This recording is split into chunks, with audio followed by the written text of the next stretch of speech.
1991 में American media television पर एक केस जो है वो बहुत ज़्यादा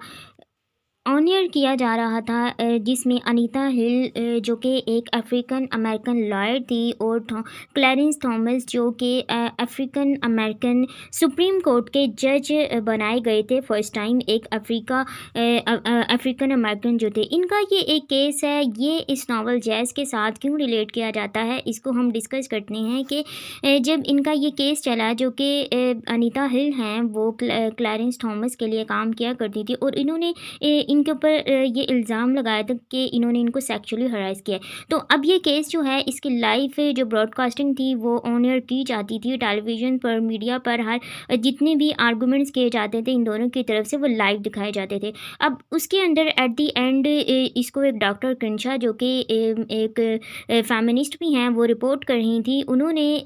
जब ये केस देखा तो उसके बाद जो है प्रॉपरली थर्ड वेव फेमिनिज़म जो है 1990s में स्टार्ट हुई कि जितनी भी फेमिनिज़म के बारे में अब पहले कहा गया है कि वुमेन को ये राइट्स दिए जाएँ, तो एक और पॉइंट जो है वो इस केस के बाद वर्ल्ड के सामने आया। अब वो पॉइंट क्या था और उसका इस जो नावल है जैज़, इसके साथ क्या रिलेशन है, इसको हम डिस्कस करते हैं। अब इस केस के इसमें जब आर्गूमेंट्स किए गए, तो इन दोनों ने ही अपने बहुत अच्छे तरीके से आर्गूमेंट्स दिए, और अपने जितने भी इल्ज़ाम थे इन्होंने एक दूसरे पर लगाए, लेकिन एट द एंड जो है वो सुप्रीम कोर्ट के जो जज हैं क्लैरेंस थॉमस, वो उनको इन इल्ज़ाम से बरी किया गया कि जो अनीता हिल हैं उन्होंने इनके ऊपर गलत इल्ज़ाम लगाया। तो उसके बाद जो डिफरेंट फेमिनिस्ट हैं वो अनीता हिल के साथ हुई, और उन्होंने इस चीज़ के बारे में वर्ल्ड के सामने एक्सपोज किया कि जबकि एक ब्लैक नेशनलिज्म के साथ साथ एक जो ब्लैक वुमन है, उसको अपनी ही एक रेसल एक्सप्लॉयटेशन के साथ साथ उसको अपनी ही क्लास के अंदर भी एक्सप्लॉयटेशन फेस करना पड़ती है। ब्लैक एंड वुमन, एक वुमन होने के साथ साथ उसको ब्लैक एंड वाइट वुमन होने के साथ साथ, और थर्ड जो है उसको अपनी ही कास्ट के अंदर मेल्स के जो एक्सप्लॉयटेशन है उसके बारे में भी फेस करना पड़ता है। तो इस पॉइंट ऑफ व्यू से जो है थर्ड वे फेमिनिज़म भी स्टार्ट की गई, और यही पॉइंट ऑफ व्यू जो है जो टोनी मॉरिसन ने अपने नावल जैज़ के अंदर एक्सप्लेन किया है कि जो एक ब्लैक वुमन है और ब्लैक मैन है, इनके आपस में कौन से क्लैशेस हो सकती हैं, और ये एक डिफरेंट कंट्री के अंदर, डिफरेंट रेस के अंदर रह के ख़ुद को ही एक दूसरे के साथ किस तरह एक्सप्लॉइट करते हैं। अफ्रीकन पीपल को जिस तरह एक्सप्लॉइट किया गया, और एक ग्रेट माइग्रेशन जो कि हिस्ट्री का एक इम्पॉर्टेंट इवेंट है, जिसमें 6 मिलियन से भी अबव ब्लैक पीपल ने माइग्रेशन की थी। इतने ह्यूज अमाउंट पर जब माइग्रेशन हुई तो इसकी रीजंस क्या थी, और इसके ड्रॉबैक्स जो थे वो अफ्रीकन सोसाइटी पर या उन कंट्रीज़ पर क्या पड़े, कि वो लोग जो माइग्रेट करके अपना कंट्री छोड़कर किसी और कंट्री में जाते हैं, उनको वहाँ पर कौन कौन से इशू फेस करना पड़ते हैं। इस नावल के अंदर जो कि आज हम डिस्कस कर रहे हैं, टोनी मॉरिसन का नावल जैज़, जो कि मोस्ट इम्पॉर्टेंट नावल है अफ्रीकन लिटरेचर में, जिसके अंदर अफ्रीका के लोगों को जितने भी इश्यूज़ फेस करना पड़ते हैं किसी अपने माइग्रेटेड कंट्री में, उनके बारे में बहुत ही ज़्यादा डिटेल से हमें इसके अंदर बताया गया है। अब टोनी मॉरिसन जो हैं वो इनको नोबेल प्राइज़ इन लिटरेचर मिला है। ये first African American female writer हैं जिनको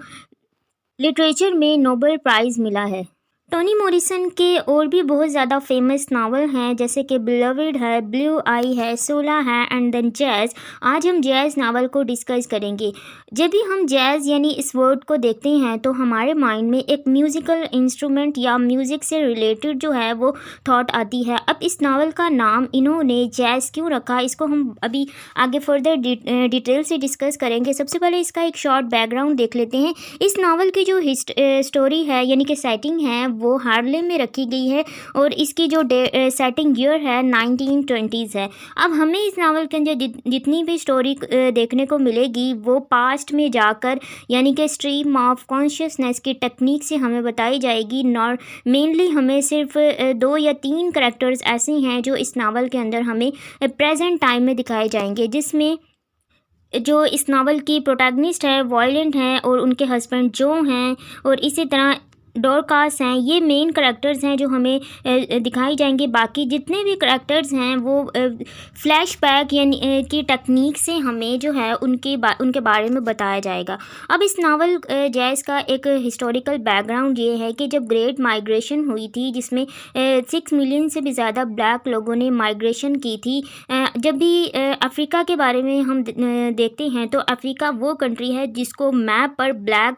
प्लेस के नाम से जो है वो शो किया जाता है, और इस ब्लैकनेस की वजह से ही इनको अंडर जो है ऐसे अंडर डेवलपमेंट कंट्री के अंदर रखा गया है। और इनको जो जितने भी एक्सप्लॉयटर्स हैं, ये जो एक्सप्लॉयटर्स थे वो अगर हम देखें तो स्पेशली हमें अफ्रीकन पीपल्स पर जो है एक्सप्लॉयटेशन देखने को मिलती है। इस पर बहुत ज़्यादा लिटरेचर जो है हमारे पास अवेलेबल है, जिसके अंदर हम अफ्रीका के लोगों की जो सिचुएशन है उसको बहुत अच्छे से फाइंड आउट कर सकते हैं कि वो किन परेशानियों से जो थे वो फेस करते थे, कितने उनको इश्यूज फेस करना पड़ते थे। क्योंकि जब उनको स्लेव बनाया जाता है उनके अपनी ही कंट्री में या किसी और कंट्री में उनको स्लेव बनाकर ले जाया जाता था। इस पर डिफरेंट मूवीज़ भी अवेलेबल हैं, नॉवल जो कि हमारे पास है हार्ट ऑफ डार्कनेस, जिसके अंदर एक ऐसी डीह्यूमनाइजेशन के ऐसे इमेजेस दिखाए गए हैं कि लोगों को जो है आर्ट्स की तरह चेन के साथ उनको बांधा जाता है, जिनकी अपनी कोई लाइफ नहीं है, उनका कोई अपना कल्चर, उनकी लैंग्वेज, उनको कुछ भी नहीं दिया जाता। तो इसी चीज़ को जो है एक्सप्लॉयटर्स जो हैं वो ऐसे लोगों को एक्सप्लॉइट करते हैं जिनको वो अपने अपने से कमतर जो है वो तस्लीम करते हैं।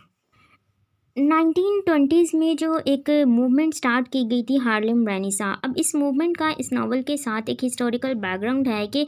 हार्लेम रेनेसा एक ऐसी मूवमेंट थी जिसके अंदर रेनेसा कहते हैं किसी भी रीबर्थ को, नॉलेज को रिवाइव करना, उसको रीबर्थ करना, उसको रीन्यू करना, यानी कि किसी भी प्रीवियस नॉलेज का रिवाइवल होना अपडेट फॉर्म में। अब हार्लेम रेनेसा के अंदर जो है अफ्रीकन्स जो थे उनके कल्चर, उनका जो डांस था, उनका म्यूज़िक था, उनका आर्किटेक्चर था, उस सबको दोबारा से रीन्यू किया गया था, यानी कि उसको मॉडिफाई फॉर्म में वर्ल्ड के सामने लाया गया था। तो अब ये मूवमेंट जो है ये इस नावल के साथ बहुत ज़्यादा लिंक करती है, जिससे आगे फर्दर एक नेगेटिव मूवमेंट भी चलाई गई थी, जिसको आगे फ्रेंच फैनून ने उसको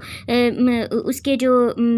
उसके फॉलोवर थे अफ्रीकन्स के बारे में जितने भी लोगों ने काम किया है वो नेगेटिव मूवमेंट जो है उसके हवाले से बहुत ज़्यादा जाने जाते हैं। अब जो हार्लेम रेनेसा है, इस मूवमेंट का मेन मोटिव ये था कि जो अफ्रीका का कल्चर है, उनका डांस है, उनका म्यूज़िक है, उसको दोबारा से जो है मॉडिफाई फॉर्म में लाया जाए। तो अब जैज़ का जो वर्ड है इस नावल के साथ, ये टाइटल इस तरह एक्सप्लेन हम करते हैं कि सबसे पहले जब हमें मालूम होता है कि अफ्रीका में जितने भी कॉलोनाइजर्स आए थे उन्होंने अफ्रीकन को जो है वो उन्होंने उनको स्लेव बनाया। तो जब उनको स्लेव बनाया तो उनके स्लेव बनाने के बाद उनका जितना भी उनका कल्चर था, उनकी जो लैंग्वेज थी, वो सब कुछ जो है उनको वहीं छोड़कर जाना पड़ा। उन हर चीज़ जो थी वो लोग छोड़कर जो है किसी और कंट्री में या तो माइग्रेट करके जो मूव कर गए। तो माइग्रेशन के साथ वो अब जितने भी वो जो भी उनका लाइफ स्टाइल था वो सब अपने ही कंट्री में छोड़ा है। लेकिन एक वही चीज़ म्यूज़िक जो वो अपने साथ लेकर गए, क्योंकि जब ये लोग जैसे कि हार्ट ऑफ डार्कनेस में हमें दिखाया गया है कि कुछ लोग होते हैं जिनको चैन के साथ बांधा हुआ है और वो एक गैंग फॉर्म में एक दूसरे के साथ हैं। अब जब ऐसे लोग जो हैं एक दूसरे के साथ होते हैं तो वो खुद को थोड़ा बहुत जो है वो सफरिंग से फ्री कराने के लिए कुछ ड्रम बीट्स बजाया करते थे। और अब ड्रम बीट्स, अब यही बीट्स जो थी ये इनके साथ जो है म्यूज़िक फॉर्म में इनके साथ इनके माइग्रेटेड कंट्री में गई, और मॉडिफाई फॉर्म में जब इसको 1920s में जैज़ म्यूज़िक के नाम से जो है वो इंट्रोड्यूस करवाया गया। तो इसीलिए इस नावल का नाम जैज़ रखा गया कि एक तो ये कि इनकी जो जितनी भी इनकी सफ़रिंग है, इनकी जो जर्नी है, इनकी फ्रीडम से स्लेवरी की, तो उसके साथ जो एक वाहिद चीज़ जो उनके साथ ही वो इनका म्यूज़िक था। अब दूसरा ये कि इस जैज़ म्यूज़िक की जो अप्स एंड डाउन की बीट्स हैं, अब ये भी इसके साथ रेफ़र करती हैं कि एक अफ्रीकन के लिए जब उसकी सोसाइटी में लाइफ में अप्स एंड डाउन्स आते हैं उसको किस तरह वो फेस करता है, या तो वो सर्वाइव कर जाता है या फिर वो मर जाता है। अब इसीलिए इस नावल का नाम जायज़ रखा गया और उसको सिम्बलाइज़ इसके साथ किया गया है कि ये म्यूज़िक जो है इनके साथ इनकी कस्टम के तौर पर जो है वो रखा गया है, क्योंकि ये ख़ुद को उसके साथ लिंक करते हैं। और जब भी ये किसी ऐसी कंडीशन में होते हैं कि ये लोनली फ़ील करते हैं या बहुत ही ज़्यादा सैरोफुल होते हैं, इनके ऊपर बहुत ज़्यादा जुल्म किए जाते हैं, तो ख़ुद को ये क्लैम करने के लिए यही ड्रम बीट्स बजाया करते थे। चलो।